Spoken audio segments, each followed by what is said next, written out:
When I told my mom my cousin had assaulted me, she pinched the bridge of her nose and said, "Honey, you're a woman now. These things happen." I didn't say a word. That was 10 months ago. This morning, she couldn't stop throwing up after a visit from CPS. Growing up, I didn't really have anything, or anyone. You see, my family was Hispanic and extremely broke, so all their time was either spent with their mouths on each other's hookahs or working. So when I started getting bullied in high school, I tried to tell myself that I didn't care, that it wasn't worth dwelling on. But as you can imagine, my methods fell short. And by the time I turned 15, I not only had 0 friends, but the entire school knew I was a complete loser. So I finally caved. I called my cousin Daniel, bawling my eyes out. It was the kind of crying that makes your throat hurt and your head pound. I truly believed I was inconsolable. But somehow through the tears, he made me laugh. It was the first time in my life I had ever actually felt listened to, and I was hooked. We called practically every day that month, and it was mostly just me yapping while he listened. And because Daniel was 19, he actually gave me good advice. My grades started improving, I started caring about myself again, and I stopped eating in the bathroom stall and started sitting right in the open, even if it was all by myself. I had no idea how dark things were about to get, because that's when it was time to celebrate my 16th birthday. My mom insisted on inviting the entire family. I don't really care about birthdays, but I was excited to see Daniel and receive gifts. So when the day came, I actually made an effort, wore a cute little dress, did my makeup, even wore heels. And after answering 100 "do you have a boyfriend yet" questions, finally came the best part, the cake. It was a beautiful chocolate tres leches. And after I blew out the candles, Daniel came over and hugged me. When I saw him, I felt my face completely light up. Looking back, I should have known from the smell of alcohol on his breath that things were about to go south, but it started so subtly. "Daniel!" I yelled, and in response he gave me a huge hug.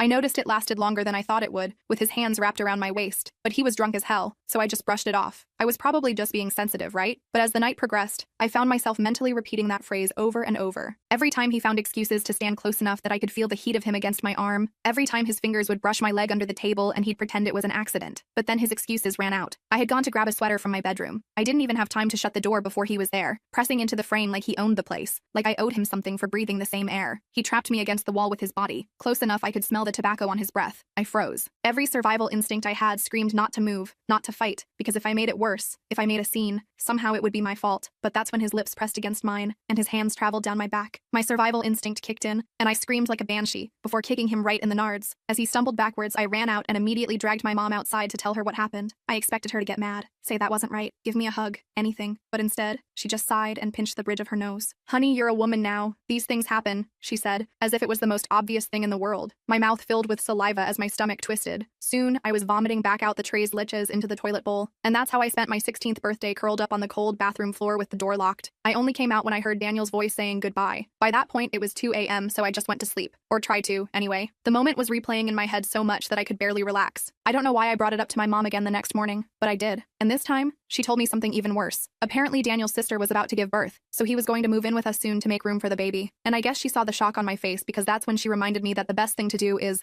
let it go and not to hold a grudge. I nodded and agreed with her. Not because I wasn't infuriated, I was. Not because I wasn't completely distraught, I most certainly was. But the night it happened, as I lay awake in bed, I realized there was only one thing that would bring me joy: seeing him suffer. And by living with him, that was going to become 10 times easier. The day he moved in was one of the worst days of my life. I spent the entire morning locked in my room, trying not to throw up from anxiety. My mom kept knocking, telling me to come help clean up for Daniel's arrival, but I ignored her. Eventually, she gave up, and I heard her muttering something about teenagers and attitude problems. Around noon, I heard his voice in the living room. My stomach immediately twisted into knots. I pressed my ear against my bedroom door and listened to my parents welcoming him, telling him how great it was going to be having him here. My dad was saying something about man of the house, and I wanted to scream. Instead, I dug my nails into my palms until it hurt. I couldn't stay in my room forever, though. Eventually, I had to pee so bad that I had no choice but to venture out. I opened my door as quietly as possible and peeked down the hallway. No sign of Daniel. I tiptoed to the bathroom, did my business, and was about to sneak back when I heard his voice right behind me. "Hey, birthday girl." I nearly jumped out of my skin. Daniel was standing there with this smug smile like nothing had happened, like he hadn't assaulted me 3 days ago. I couldn't speak. My throat closed up completely. "Silent treatment, huh?" He laughed and stepped closer. "Don't be like that. We're roomies now." I backed away until I hit the wall. My heart was pounding so hard I thought it might explode. Daniel just kept smiling, then reached out and tucked a strand of hair behind my ear. I flinched so hard I banged my head against the wall. "Dinner's ready," he said, then turned and walked away like it was nothing. I stood there shaking for what felt like forever. Then I ran back to my room and locked the door again. My mom called me for dinner 3 times before giving up. I heard her tell my dad that I was being dramatic and needed to get over myself. I cried myself to sleep that night without eating anything. The next morning was a Monday, and I'd never been so happy to go to school. school. Even facing my bullies seemed better than being trapped in the apartment with Daniel. I got up super early, before anyone else was awake, and snuck out without breakfast. I spent the entire day at school actually paying attention in class, volunteering to answer questions, anything to keep my mind occupied. When the final bell rang, I felt sick knowing I had to go home. I walked as slowly as possible, even stopping at the public library for a while to use their computers. But eventually, I had to go back. When I got home, Daniel was sitting on our couch watching TV like he owned the place. My parents weren't home yet. They both worked late on Mondays. "There she is," Daniel said, patting the couch next to him. "Come watch with me." "I have homework," I mumbled, not looking at him. I tried to hurry past to my room, but he grabbed my wrist. "Don't be rude," he said, his voice suddenly harder. "I'm trying to be nice here." I yanked my arm away. "Don't touch me." Something flashed in his eyes then. Anger, maybe, or frustration. But he quickly covered it with another smile. "Whatever you say, princess." I locked myself in my room again and pushed my desk chair under the doorknob for extra security. That night at dinner, I had no choice but to sit at the table with everyone. Daniel acted completely normal,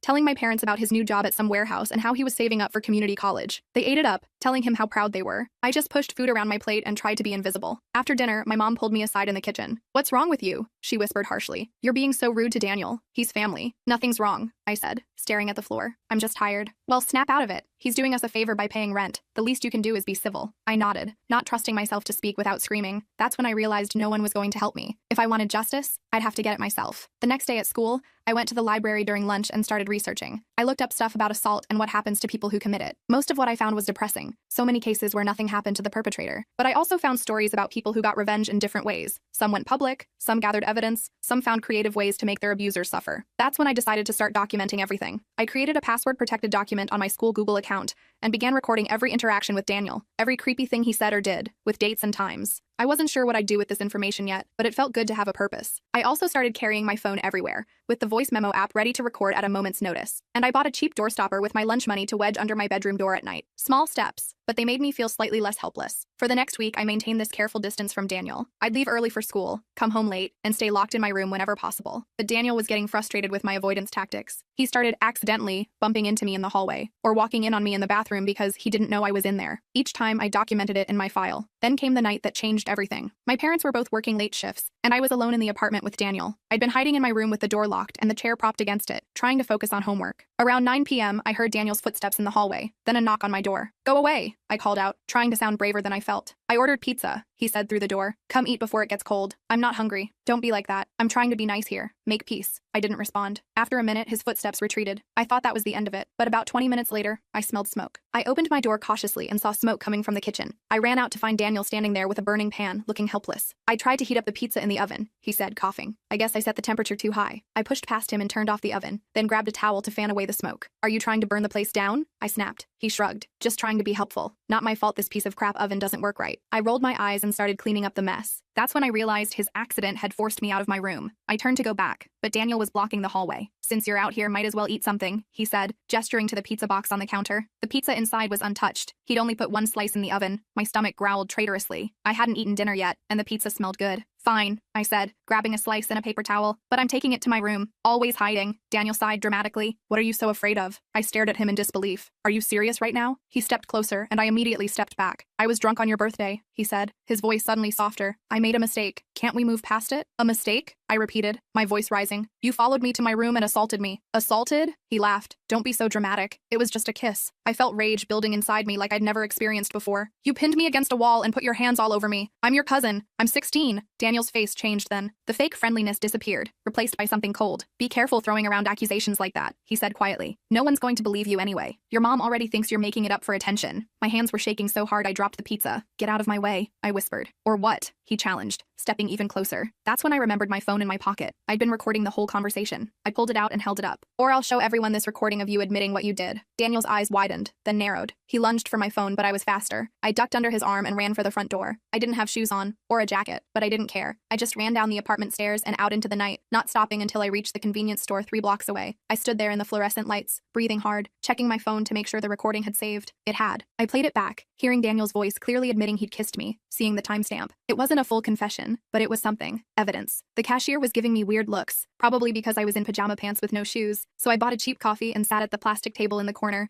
trying to figure out what to do next. I couldn't go home, not with my parents still at work and Daniel there alone, but I had nowhere else to go. I ended up staying at that convenience store until almost midnight, when I knew my parents would be home. The walk back was cold and my feet hurt, but the fear of what waited at home was worse. When I finally got back to the apartment, my mom was waiting up, furious. "Where have you been?" she demanded. "It's a school night." I couldn't tell her the truth, that I'd been hiding from Daniel, so I made up some story about going to the library to study and losing track of time. She didn't believe me, but she was too tired to argue. She just sent me to my room with a warning about being grounded if it happened again. I locked my door, wedged the chair under the knob, and listened. The apartment was quiet. Daniel's door was closed. I checked my phone again, making sure the recording was still there, then emailed it to myself as backup. It wasn't much, but it was a start. The next day at school, I couldn't focus on anything. I kept thinking about the recording and what to do with it. I couldn't go to my parents. They'd already made it clear whose side they were on. The police? Would they even care? It was just a recording of a conversation, not the actual assault. Plus, I was terrified of what would happen if I reported it and nothing came of it. I'd still be stuck living with Daniel, but things would be even worse. During lunch, I was sitting alone as usual when this girl named Taylor sat down across from me. Taylor wasn't exactly a friend, but she wasn't one of my bullies either. We had biology together and sometimes partnered up for labs. "You okay?" she asked, unwrapping her sandwich. "You seem off lately." I was so surprised by the question that I almost told her everything right then and there. Instead, I just shrugged. "Family stuff." Taylor nodded like she understood. "My parents are divorcing right now. It's a whole thing." "That sucks," I said, meaning it. "Yeah." She took a bite of her sandwich, then said, "My mom made me go to this support group for teens with family problems. It's actually not terrible. You should come sometime." I almost laughed at the idea that a support group could help with my particular family problem, but I just thanked her and said I'd think about it. The conversation moved on to biology homework, but something about that brief moment of normalcy made me feel slightly less alone. After school, I decided to take a different approach with Daniel. Instead of avoiding him, I'd watch him, learn his patterns, find his weaknesses. Knowledge was power, right? When I got home, Daniel was playing video games in the living room. I forced myself to sit on the other end of the couch and pretend to do homework while secretly observing him. He seemed surprised by my presence, but didn't say anything about our confrontation the night before. Over the next few days, I kept this up. I noted when he left for work, usually around 10 a.m., when he came home, 6 p.m., and what he did in his free time, mostly gaming and texting. I noticed he always took his phone into the bathroom with him when he showered. I saw how he hid beer in his gym bag and sneaked it into his room. I watched how he charmed my parents with compliments and offers to help around the house. I also noticed something else. Daniel had a girlfriend. Her name was Megan, and she called him almost every night. I could hear him talking to her through the thin walls, telling her he missed her, making plans to see her on his days off. I wondered if she knew what kind of person she was dating. One day, about 2 weeks after Daniel moved in, I came home to find him passed out on the couch. Empty beer cans were hidden under the coffee table,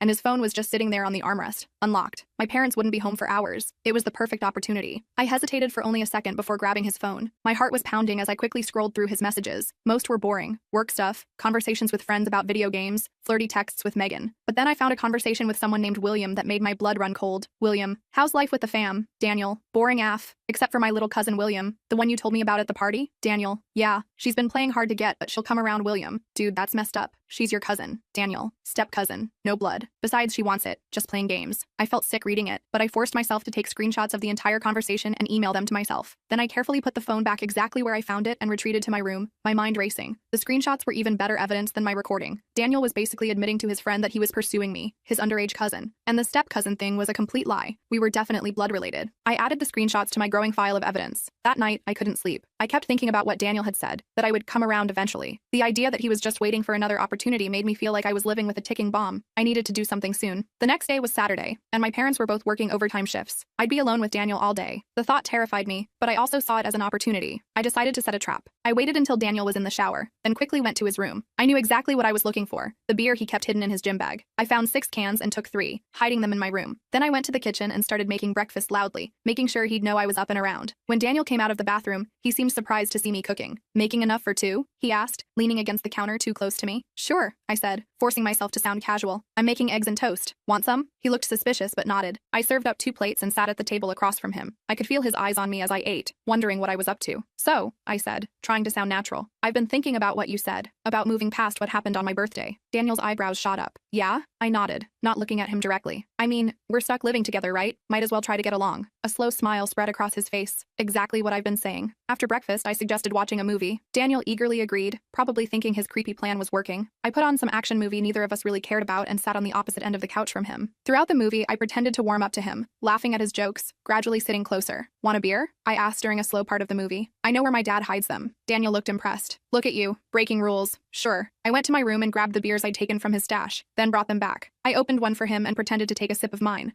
though I wasn't actually drinking. Daniel, however, drank his quickly and accepted a second one. By the end of the movie, Daniel had finished all 3 beers on top of whatever he'd already had that morning. He was definitely tipsy, his words slightly slurred as he tried to put his arm around me during the credits. "You know," he said, leaning in too close, "you're really pretty when you're not being a beach." I forced a laugh, though my skin was crawling. "Thanks, I guess. We could have a lot of fun together if you just relax," he continued, his hand now on my knee. I stood up abruptly. "I need to use the bathroom." In the bathroom, I took out my phone and made sure the recording app was working. I took several several deep breaths, reminding myself of the plan. I needed him to admit what he'd done, on record, with a timestamp. It was the only way. When I came back, Daniel had moved to my spot on the couch so I'd have to sit right next to him. I did, my phone recording in my pocket. "Can I ask you something?" I said, trying to keep my voice steady. "That night, on my birthday, why did you follow me to my room?" Daniel's eyes narrowed slightly, but the alcohol made him looser than he would have been otherwise. "Because you looked hot in that dress," he said with a shrug. "And I thought you were into me." "Into you? You're my cousin." He waved his hand dismissively. "That's just a technicality. We're not really related." "Yes, we are," I insisted. "Our moms are sisters." "Whatever." He moved closer. "The point is, I know you felt something too. That's why you're being nice to me now, right?" I swallowed hard. "I'm being nice because I'm scared of you," I said honestly. "You assaulted me on my birthday, and now I'm trapped living with you." Daniel's face darkened. "I didn't assault you. I kissed you. You pinned me against a wall and put your hands all over me without my consent. That's assault." "You're exaggerating," he scoffed. "Besides, you liked it until you freaked out for no reason." I stood up, unable to stomach being near him any longer. I was terrified. "I'm 16, Daniel. Even if I wasn't your cousin, it would still be illegal." That seemed to penetrate his alcohol-fogged brain. He stood up too, suddenly looking more alert. "Are you recording this?" he demanded, reaching for my pocket. I jumped back, but not fast enough. Daniel grabbed my arm hard enough to bruise and yanked my phone from my pocket. When he saw the recording app running, his face contorted with rage. "You little beach," he hissed, squeezing my arm tighter. "What are you trying to do? Ruin my life? You're hurting me," I gasped, trying to pull away. "Let go." Instead of releasing me, Daniel shoved me hard. I stumbled backward and hit the coffee table, knocking it over and falling with it. Pain shot through my elbow as it hit the floor. Daniel stood over me, still holding my phone. "If you tell anyone about this, I'll make your life hell," he threatened. "I'll tell everyone you came on to me, that you're obsessed with me. Who do you think they'll believe? The honor student with a job, or the weird loner girl who has no friends?" I scrambled to my feet, holding my throbbing elbow. "Give me back my phone." Daniel laughed and held it above his head. "What are you going to do about it?" That's when I remembered the screenshots I'd emailed to myself from his phone, the evidence that wasn't on my phone. "I already have everything I need," I said, trying to sound confident despite my racing heart. "I have screenshots of your texts with William where you admit everything." The color drained from Daniel's face. "You're lying. Check your text history with William if you don't believe me. I sent myself screenshots while you were passed out yesterday." Daniel immediately started checking his phone, scrolling frantically through his messages. While he was distracted, I lunged for my phone,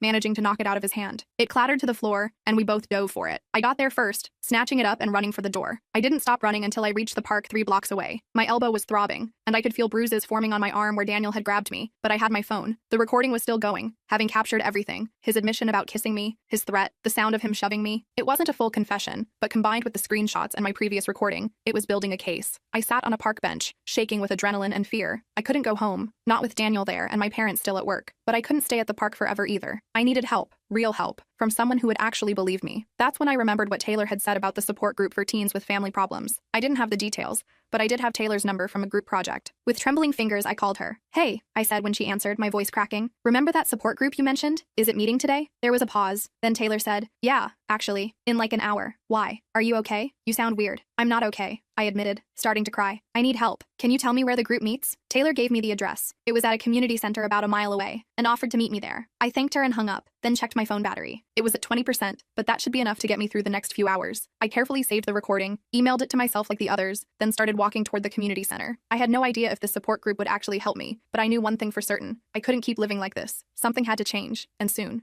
Either Daniel would have to go, or I would, and I was done running. I got to the community center about 15 minutes early. My elbow was throbbing like crazy, and I could already see purple bruises forming on my arm. I sat on a bench outside, trying to get my crap together before going in. No way was I walking into a room full of strangers with tears streaming down my face. Taylor showed up a few minutes later, looking concerned as hell when she saw me. "Oh my effing gosh, what happened to you?" she asked, staring at my arm. I just shook my head, not ready to explain everything yet. "It's a long story. Thanks for meeting me." She nodded, not pushing it. "The group's pretty chill. The counselor who runs it is cool. She doesn't force anyone to share if they don't want to." We went inside together. The community center was this dingy building with fluorescent lights that made everyone look sick. About 10 teenagers were sitting in a circle of folding chairs. Most of them looked normal enough, though a few had that same haunted look I'd been seeing in my own mirror lately. The counselor was this 30-something woman named Susan with purple streaks in her hair. She smiled when we walked in and gestured to 2 empty chairs. I sat down, keeping my bruised arm partially hidden in my lap. "We have a new face today," Susan said once everyone settled. "Would you like to introduce yourself?" I mumbled my name, staring at the floor. Susan didn't push for more, just explained that this was a safe space for teens dealing with difficult family situations. People could share as much or as little as they wanted. A few kids talked about their parents' divorces or alcoholic dads or whatever. I half listened, still trying to figure out if coming here had been a mistake. Then this girl with short blue hair started talking about her stepdad who kept accidentally walking in on her in the bathroom. Something about the way she described it, how everyone told her she was overreacting, how her mom didn't believe her, hit way too close to home. Before I knew what was happening, I was crying again. Not quiet tears either,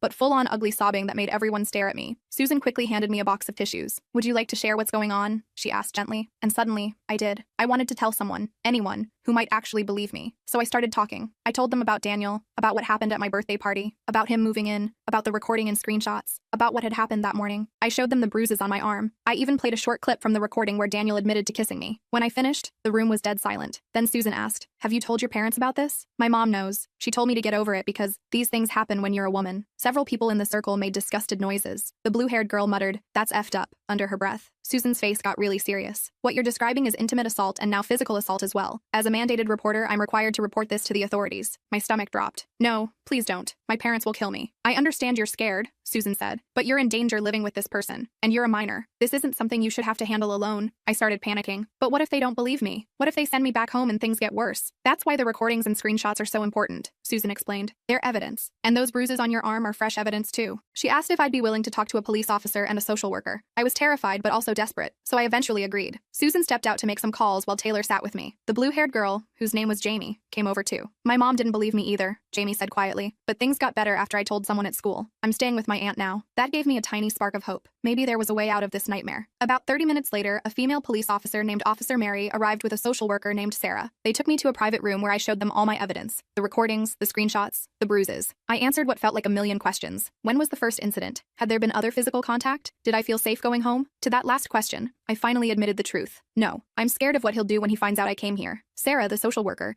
explained they'd need to investigate, which meant talking to my parents and Daniel. I nearly threw up at the thought, but she also said I wouldn't have to go home tonight if I didn't feel safe. They could arrange emergency placement while they sorted everything out. "Emergency placement? Like foster care?" I asked, my voice shaking. "Possibly, or with another relative if there's someone suitable," Sarah explained. I couldn't think of any relatives who'd take me in. Most of my family was either broke, lived too far away, or would take Daniel's side. I felt trapped all over again. That's when Taylor, who'd been sitting quietly in the corner, spoke up. She could stay with us. My mom wouldn't mind. I stared at her in shock. We weren't even really friends, just biology partners who occasionally talked. But the way she said it, like it was the most obvious solution in the world, made me want to hug her. Sarah said they'd need to check with Taylor's mom first, make sure the home was suitable, all that bureaucratic stuff. Officer Mary said she'd be going to my apartment to speak with Daniel and my parents. The thought of that confrontation happening without me there was both terrifying and relieving. While Sarah called Taylor's mom, Officer Mary took photos of my bruises and made copies of all my evidence. She told me I'd been smart to document everything. "A lot of these cases come down to he said, she said," she explained. "Having recordings and screenshots makes a huge difference." Sarah came back and said Taylor's mom had agreed to let me stay temporarily. They'd need to do a home check first, but it looked promising. For the first time in weeks, I felt like I could breathe. But then reality hit me. I had nothing with me. No clothes, no toothbrush, nothing. Sarah said they could take me to get my essential items, but Officer Mary would need to come along to make sure it was safe. The drive back to my apartment was the longest 10 minutes of my life. I sat in the back of Officer Mary's police car, watching familiar streets pass by and wondering if my life would ever be normal again. When we pulled up, I saw my parents' car in the parking lot. They must have come home early. My hands started shaking so bad I could barely unbuckle my seatbelt. Officer Mary went in first, with Sarah and me following behind. The moment we stepped through the door, I knew all hell had broken loose. My mom was crying at the kitchen table. My dad was pacing and yelling at Daniel, who was sitting on the couch looking pale. Everyone froze when they saw the police officer. Then my mom spotted me and jumped up. "Where have you been?" she demanded, then noticed Sarah standing beside me. "Who is this? What's going on?" Officer Mary took control of the situation, explaining who she was and why she was there. My dad's face went from angry to confused to horrified as she talked about the allegations and evidence. Daniel stood up looking panicked. "She's lying. She's been obsessed with me, making up stories. We have recordings," Officer Mary cut him off, "and photographs of the bruises on her arm from this morning." My mom turned to me, her eyes wide. "You went to the police? About family?" That's when I lost it. "Yes, because you wouldn't listen. He assaulted me on my birthday and you told me to get over it. He's been terrorizing me for weeks and you've done nothing." My dad looked like someone had punched him in the gut. "Is this true?" he asked my mom. "You knew about this?" My mom started stammering about how I was exaggerating, how Daniel was family, how these misunderstandings happen. With each word, my dad's face got darker. "Get out," he suddenly said to Daniel. Daniel tried to argue, but my dad cut him off. "Get out of my house now." I'd never seen my dad that angry before. Daniel grabbed his jacket and stormed out, slamming the door behind him. Officer Mary followed him, saying she still needed to take his statement. The next few hours were a blur. Sarah explained to my parents that I'd be staying elsewhere tonight while the investigation continued. My dad kept asking why I hadn't told him what was happening. My mom alternated between crying and trying to convince everyone this was all a big misunderstanding. I went to my room to pack some clothes and stuff, with Sarah coming along. As I grabbed things, I noticed my mom standing in the doorway, watching me with this lost expression. I didn't know it was that bad. she said quietly. I thought it was just, I don't know what I thought. I couldn't even look at her. You told me to get over it, that these things happen to women. I was wrong, she whispered. I'm so sorry. Part of me wanted to forgive her right then, but a bigger part was still too hurt and angry. I just kept packing. That night I stayed at Taylor's house. Her mom was super nice, making up the couch for me with clean sheets,